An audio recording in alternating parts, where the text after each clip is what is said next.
దగ్గుతో పాటు తెమడ, ఈ నంజు అని కూడా అంటారు కొందరు.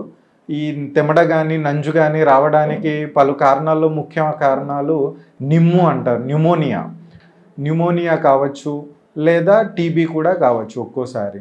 2 వారాలు లేదా అంతకు మించి దగ్గు ఉండడము, ఆకలి మందగించడము, బరువు తగ్గడము, ఇలాంటి లక్షణాలు టీబీకి కారణం కావచ్చు. అలాంటప్పుడు మనం నంజు లేదా తెమడని పరీక్ష చేసి టీబీని నిర్ధారించవచ్చు.